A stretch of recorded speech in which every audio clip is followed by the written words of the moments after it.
آپ کو معلوم ہے کہ ماہرین معیشت جو ہیں وہ ہر کوئی وہ یہ بتا رہا ہے کہ اگر یہ ٹولہ رہا تو پاکستان کو تباہ و برباد پہلے بھی ہو چکا ہے، مزید یہ کر دے گا۔ بہرحال یہ تو ہے۔ اس ساری صورتحال میں جو ہے ملبہ کس پہ گر رہا ہے؟ ملبہ ظاہر ہے ایک ہی ہے، اور وہ ہے جناب ملٹری اسٹیبلشمنٹ اور ملٹری لیڈرشپ۔ ان پہ ملبہ گرے گا، اور یہ ملبہ گرائیں گے ان پہ، اور ان کو یہ کہیں گے کہ جناب ہمیں تو کام ہی نہیں کرنے دیا گیا، لہٰذا ملٹری اسٹیبلشمنٹ جو ہے اب ہماری اطلاع کے مطابق وہ اس کو ریویو کر رہی ہے، اور ہماری فوجی قیادت ساری سچویشن کو ریویو کر رہی ہے، اثر نو جائزہ لے رہی ہے کہ کیا اس طریقے سے پاکستان کو آگے چلایا جا سکتا ہے یا نہیں چلایا جا سکتا۔ کیا اس حکمراں ٹولے کے ساتھ جو کہ نااہلوں کا ٹولہ ہے، جنہوں نے اپنے تو اربوں روپیہ کے مقدمات جو ہیں وہ ملٹری اسٹیبلشمنٹ کے ذریعے، ملٹری لیڈرشپ کے ذریعے ختم کروا لیے، اور ملٹری اسٹیبلشمنٹ اور ملٹری لیڈرشپ کے ذریعے فارم 47 بھی حاصل کر لیے، اقتدار کے ایوانوں میں بھی پہنچ گئے، لیکن آگے کچھ نہیں کر رہے۔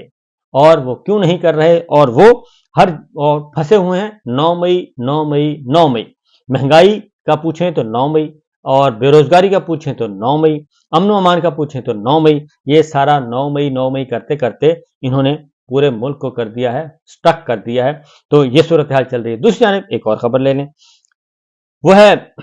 محسن نقوی صاحب۔ اب ان کی جو وزارت ہے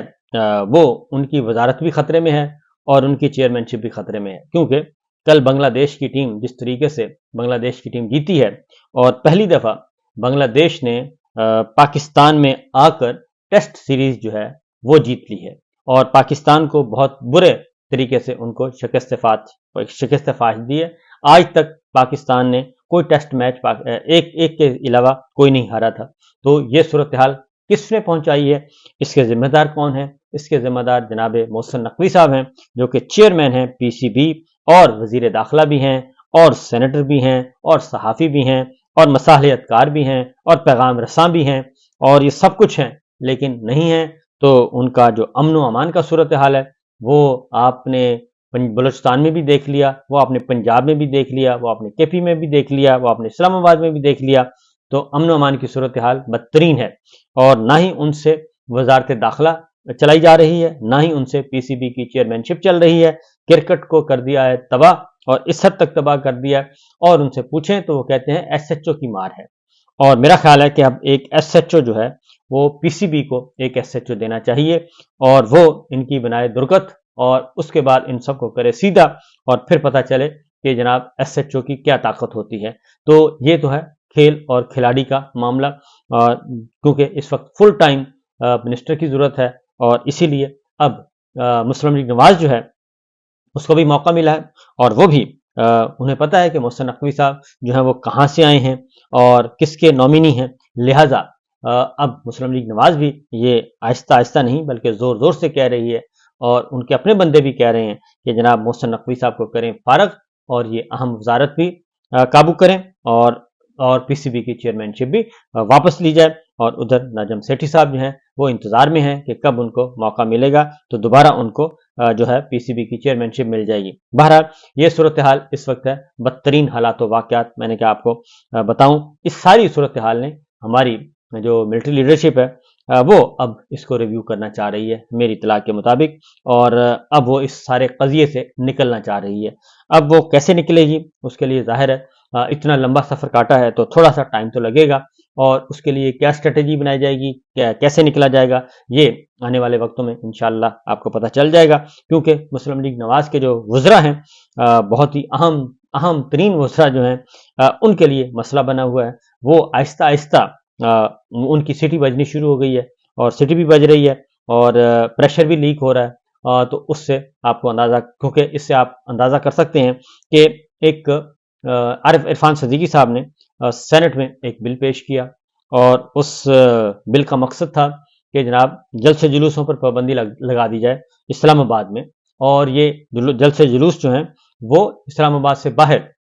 کئی میل باہر ہونے چاہیے، اور اس کے لیے جو قانون تھا وہ سینٹ قائمہ کمیٹی کے حوالے کر دیا گیا، اور سینٹ کی قائمہ کمیٹی نے کل وہ بل منظور کر لیا ہے۔ اس بل میں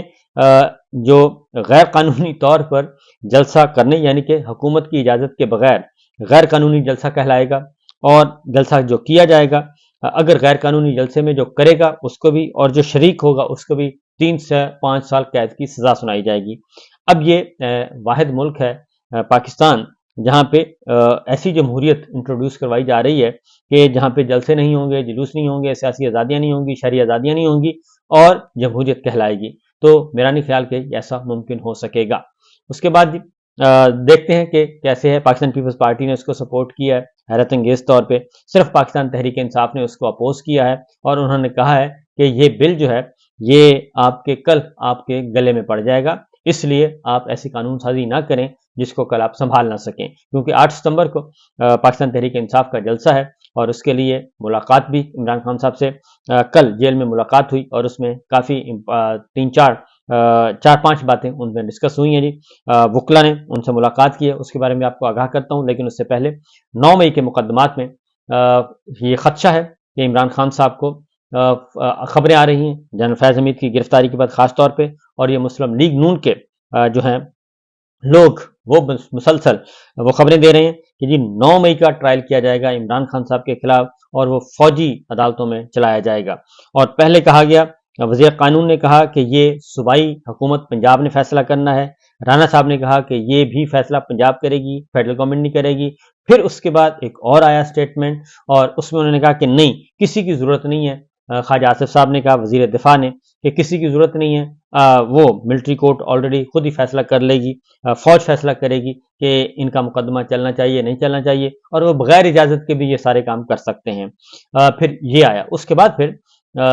ظاہر ہے یہ سازشی عناصر ہیں۔ عمران خان صاحب نے پھر کل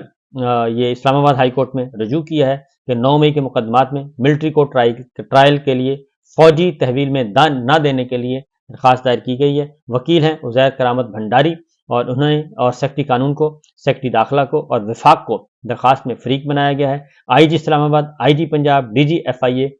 درخواست میں فریق بنائے گئے ہیں۔ آئی جی جیل خانہ جات بھی اس میں فریق ہیں، اور اس میں استدعا کی گئی ہے کہ ایسے ممکنہ اقدام کو روکنے کے لیے آرڈر پاس کیا جائے۔ اب اس پہ اعتراضات عائد کیے گئے ہیں، اور اس میں اعتراضات جو درخواست پہ دائر کیے گئے ہیں رجسٹرار آفس اسلام آباد ہائی کورٹ نے، پہلا یہ ہے کہ کسی مخصوص ایف آئی آر کا حوالہ دیے بغیر عمومی ریلیف کیسے مانگا جا سکتا ہے۔ درخواست کے ساتھ کوئی آرڈر یا دستاویز نہیں لگائی گئی۔ پنجاب کے مقدمات پر اسلام آباد ہائی کورٹ میں درخواست دائر ہو سکتی ہے، کیا ہو سکتی ہے، کیسے ہو سکتی ہے، اور ملٹری کورٹس کا معاملہ سپریم کورٹ میں زیر التوا ہوتے ہوئے ہائی کورٹ میں درخواست کیسے دائر ہو سکتی ہے۔ تو یہ اعتراضات ہیں، لیکن زیادہ امکان یہی ہے کہ ان اعتراضات کے ساتھ ہی عمران خان صاحب کی یہ درخواست جو ہے وہ زیر بحث آئے گی اور اس پر کچھ اقدامات کیے جائیں گے اور کوئی آرڈر لیا جائے گا اسلام آباد ہائی کورٹ سے۔ نیکسٹ ہے جی ایک اور خبر، اور وہ ہے 8 ستمبر کا جلسہ۔ اس کے لیے نیا مقام جو ہے وہ تجویز کیا جا رہا ہے۔ 8 ستمبر کو جلسہ تو ضرور ہوگا، لیکن اس کا اب ہے ترنول کے بجائے وہ کہتے ہیں سنجگانی میں یہ جلسہ کرنے کی تجویز ہے۔ تو پاکستان تحریک انصاف آج اس بارے میں کوئی اناؤنس کر دے گی کہ یہ جلسہ کہاں ہوگا۔ دوسری جانب عمران خان صاحب کی جو ملاقات ہوئی تھی وکلا سے، اس میں انتظار پنجوتا تھے، علی زاد بٹر تھے اور دیگر تھے، اور اس میں انہوں نے جو عمران خان صاحب نے 3-4 باتیں کی ہیں۔ انہوں نے ایک تو یہ درخواست کی ہے کہ جناب مخصوص نشستوں کا کیس ہے، کیس سے متعلق جو ہے فیصلہ عمران خان صاحب نے کہا ہے کہ وہ جلد از جلد اناؤنس کرنا چاہیے، جو مخصوص نشستوں کا ہے، کیونکہ تفصیلی فیصلہ نہیں آ رہا اس کا انہوں نے کہا کہ یہ جلد ہونا چاہیے۔ عمران خان صاحب نے یہ بھی کہا ہے کہ نیب ترامیم کا فیصلہ بھی جلد سنایا جائے، کیونکہ وہ بھی فیصلہ قاضی صاحب نے ریزرو کیا ہوا ہے، اور سپریم کورٹ کا فیصلہ بھی ہے کہ کسی سیولین کا کیس ملٹری کورٹ کس طرح لے جایا جا سکتا ہے۔ اس پہ عمران خان صاحب نے کہا ہے کہ اس وقت پاکستان کے مسائل اور ہیں، پاکستان کا مسئلہ یہ نہیں ہے کہ ایک سابق وزیر اعظم کو ملٹری کورٹ لے جایا جائے، اور کیسے لے جایا جائے، سارا جو زور ہے اس بات پہ لگایا جا رہا ہے۔ تو بہتر ہے کہ آپ پاکستان پہ توجہ دیں، بجائے اس کے کہ ایک سابق وزیر اعظم کو ملٹری کورٹس بھیجنے کے لیے آپ تگ و دو کریں۔ یعنی مطلب یہی ہے کہ اور بھی مسائل ہیں، غم ہے زمانے میں، اس مسئلے کے سوا آپ اس طرف توجہ دیں، اپنی پرائورٹی جو ہے ریاست وہ طے کریں۔